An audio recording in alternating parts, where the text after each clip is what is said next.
Let's move to Yemen at this moment. The U.S., the U.K., and France have announced that they will pull their remaining embassy staffs out of Yemen in the face of possible threats of attack. And we've just learned that rebels seized U.S. embassy vehicles parked at the airport and even stopped U.S. Marines leaving the country from taking their weapons with them. Yemen has been a nation in chaos for weeks and months since rebels placed the president there under house arrest. The State Department warns now of ongoing risk of kidnapping to foreigners, including Americans. Let's bring in Chief National Security Correspondent Jim Sciutto. Jim, shutting down the embassy, American vehicles seized. This seems like a dangerous and volatile situation, to say the least.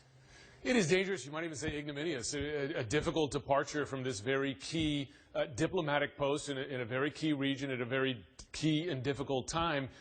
We're told that because the Houthis, the rebels who've taken over the central part of the country and the capital, control the airport, it is they who required the Marines to give up their weapons at the airport, taking over now the vehicles at the embassy, and we're told by Yemeni officials that they expect the Houthis to go into the embassy compound. So prepare yourself for some pretty difficult images of someone taking over what is effectively U.S. property abroad. Now, I'm told by a senior U.S. military official that the U.S. embassy personnel, they took all the necessary steps as they left that embassy. That would include destroying documents and computer disks and also disabling any weapons they left behind. But also keep in mind, it's not just visas that an embassy puts out. This is about political contacts on the ground, intel gathering, military cooperation with the Yemenis, which is very key because they're a partner in fighting AQAP, Al-Qaeda in the Arabian Peninsula. This is a real loss. You understand why they did it. It's a volatile situation, but you do lose something not having that diplomatic post on the ground. Jim, exactly to that point. I mean, this seems like it could be seen as quite a blow to the Obama administration. It's definitely will be used by Republicans to criticize his foreign policy stance, because this, to Yemen and the cooperation with the Yemeni government, was something that the president has held up in terms of kind of successful partnership in taking on terror.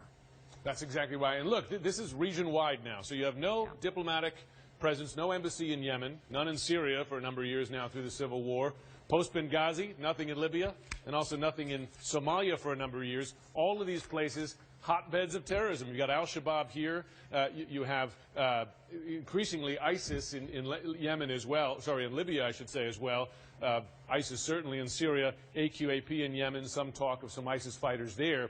No diplomatic presence. I'm told by U.S. military officials that the counter-terror operations will continue. That's drone strikes, etc., down here in the south. But, you do lose something when you don't have those key diplomatic relationships, when you're not sharing information with the local government who is a partner. And now we're seeing this in 4 of the countries, 4 failed states that are real threats to U.S. security. It's a problem. It's a real loss. It's a really important context you're putting it in. Jim, thank you so much. Surprising context.